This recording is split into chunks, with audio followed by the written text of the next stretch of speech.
बड़ी बात यह भी है कि पिछली बार के चुनाव में सबसे ज्यादा वोट शेयर पाने वाली पार्टी बीजेपी ही थी। उसके बाद में शिवसेना, फिर बाकी की और पार्टीज आती हैं, लेकिन शिवसेना एनसीपी में इस बार वोट शेयरिंग में भी बंटवारा होगा।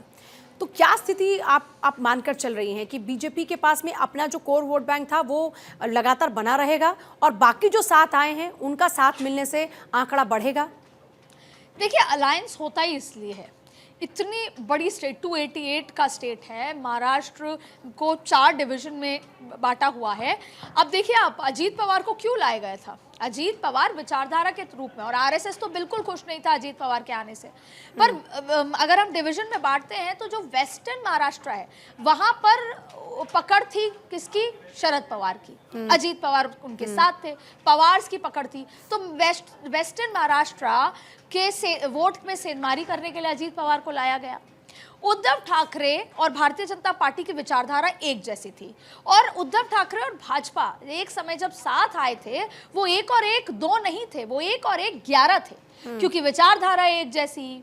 वोटर का जिसे बोलते हैं पोलराइजेशन होता है, सारा हिंदुत्व मराठा सोच वाला वोटर एक साथ आ जाता है, तो ऐसे में जातीय समीकरण गौण हो जाता है और कहीं ना कहीं वो हिंदुत्व सेंटिमेंट हावी हो जाता था, और शिवसेना और भाजपा मिलकर बढ़िया सरकार बनाते थे। लेकिन जब शिवसेना और अलग हुए तो भारतीय जनता पार्टी के लिए जरूरी था कि शिवसेना में भी 2 फाड़ हों और जनता में ये मैसेज जाए कि कौन सी असली शिवसेना है। इसीलिए शिंदे को चेहरा बनाकर मुख्यमंत्री बनाया गया। भारतीय जनता पार्टी की स्ट्रैटेजी जो अभी हालिया के चुनाव में देखी है, हरियाणा की बात हो या दूसरे, उसमें खुद के वोट बैंक को इंटैक्ट रखना, सामने वाले वोट बैंक में सेंधमारी करना। अब वो सेंधमारी कैसे होगी? या तो अलायंसेस के माध्यम से होगी, या फिर इंडिपेंडेंट्स खड़े करने से होगी, या उन्हीं की पार्टी के किसी बागी को खड़े करने से होगी। तो ये जाहिर तौर पे जब चुनाव होता है तो अलग अलग तरीके की स्ट्रैटेजी होती है। ये उनमें से एक चुनौती है कि कैसे उद्धव ठाकरे के वोट बैंक में सेंधमारी कैसे हुई, शिंदे को अलग करा के। और साथ में हिंदुत्व वाली बात, आज आप देखिए चुनाव में किस तरीके से कसाब के बिरयानी वाला बात आती है, तमाम ऐसी बदलापुर और तमाम ऐसे जिक्र आ जाते हैं जिसमें कहीं ना कहीं उद्धव ठाकरे की हिंदुत्व वाली इमेज पर सवालिया निशान उठते हैं कि कसाब को बिरयानी खिलाई जाए। इस तरह के तमाम बयान मार्केट में आप देखें चुनावी मैदान में घूम रहे हैं। तो क्या आपका क्या आकलन है? क्या हिंदुत्व का मुद्दा चलेगा, या फिर आखिर में भी सरकार ने जो आरक्षण में जो चीजें सेट की, ये जो आखिर जो दाव चला, ये ज्यादा वर्क करते हुए नजर आएंगे? देखिए, किसी भी जो विधानसभा चुनाव, और ये हर चुनाव बहुत अनप्रेडिक्टेबल है। हरियाणा चुनाव में किस तरीके से रिवर्स पोलराइजेशन हुआ, एक ये फैक्टर चला, और दूसरा किस तरीके से आखिरी के 2 महीने में नायब सैनी की सरकार ने जो कैबिनेट में बदलाव करे फैसलों में, उससे कहीं ना कहीं इम्पैक्ट आया। तो रिवर्स पोलराइजेशन प्लस विकास के मुद्दे और साथ में जो कैबिनेट के फैसले हुए जो डायरेक्ट जनता से जुड़े थे, यहाँ पर भी आप देखिए कि यहाँ पर कई ऐसे मुद्दे होंगे। राष्ट्र मुद्दों से ज्यादा यहाँ पर SC OBC, Bharatiya Janata party का जो मूल मंत्र इस चुनाव में एज लेने का है वो है ओबीसी वोट बैंक की लामबंदी।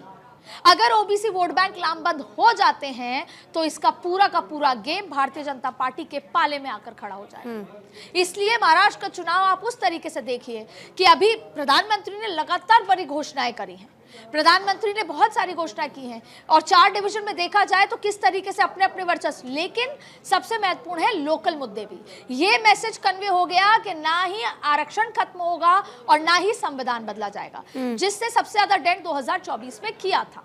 अब आप देखिए, हरियाणा में आते ही एक अनाउंसमेंट हुआ कोटे पर कोटा, और जितने भी दलित वोटर्स ने, जो अक्सर कांग्रेस के वोटर हुआ करते थे, उन्होंने इस बार भाजपा को वोट किया, तो रिटर्न गिफ्ट सरकार ने दिया। जाहिर तौर पे इस तरह की इमेज मैसेज हरियाणा में भी महाराष्ट्र में भी जाएगा कि अगर हम सारा दलित की बात कर लें, एससी या ओबीसी की, अगर हम इस सरकार को वोट करते हैं तो ना जाने हमारे लिए कब लॉटरी खुल जाए, ना जाने हमारे लिए क्या हो जाए। तो अपने आप में भारतीय जनता पार्टी एक अलग तरीके की मैसेजिंग के साथ आगे बढ़ रही है, और इस बार no doubt Bharatiya Janata party कोई सेकंड पोजीशन पे रहने के लिए चुनाव नहीं लड़ रही है, चुनाव युद्ध की तरह लड़ रही है, और चुनाव में सत्ता में काबिज होने के लिए लड़ रही है, और इस बार शायद मुख्यमंत्री बनने के, अपनी पार्टी से मुख्यमंत्री बनाने के लिए लड़ रही है। इस बार डिप्टी सीएम की पोस्ट या इस तरह की पोस्ट के लिए नहीं, इस बार मुख्यमंत्री पद के लिए लड़ रही है। क्यों? क्योंकि मैंने कहा पिछले 5 साल जो एफर्ट भारतीय जनता पार्टी ने संगठनात्मक, रणनीतिक, जितने भी एफर्ट्स जमीन पर महाराष्ट्र के चुनावी मैदान में डाले हैं, अब उसके रिटर्न का समय आ गया है, ऐसे आला कमान के रणनीतिकार मानते हैं। इसीलिए भारतीय जनता पार्टी ने बिना सोचे 99 के नाम अनाउंस कर दिए हैं और आने वाले समय में 50 से ज्यादा के नाम भी अनाउंस होने वाले हैं। ज्यादा सीटों पर लड़ेंगी, ज्यादा बेहतर तरीके से लड़ेंगी। और देखिएगा एक बार फिर जो दूसरे छोटे दल हैं जो आज पिक्चर में नहीं है और ना ही हम बात कर रहे हैं, या इंडिपेंडेंट्स जिन पर आज हम चर्चा नहीं कर रहे, वो इस जमीन को और बदल देंगे। ठीक वैसे ही जैसे हरियाणा में हुआ और ठीक वैसे ही जैसे राजस्थान के 7 उपचुनाव। मुझे याद है कि राजस्थान के 7 उपचुनाव में अगस्त में जब पार्लियामेंट सत्र था और उस समय प्रदेश अध्यक्ष बदले गए थे, तो हमने सीपी जोशी साहब से पूछा कि अभी तो चुनाव है, उपचुनाव, तो उन्होंने कहा नहीं, वैसे भी ये जो उपचुनाव 7 सीटों पर होने हैं उसमें से 5 सीटें तो कांग्रेस के पास जानी है। लेकिन अगर आज आप एनालिसिस करेंगी तो उन 7 की 7 सीटों पर 50-50 चांस है।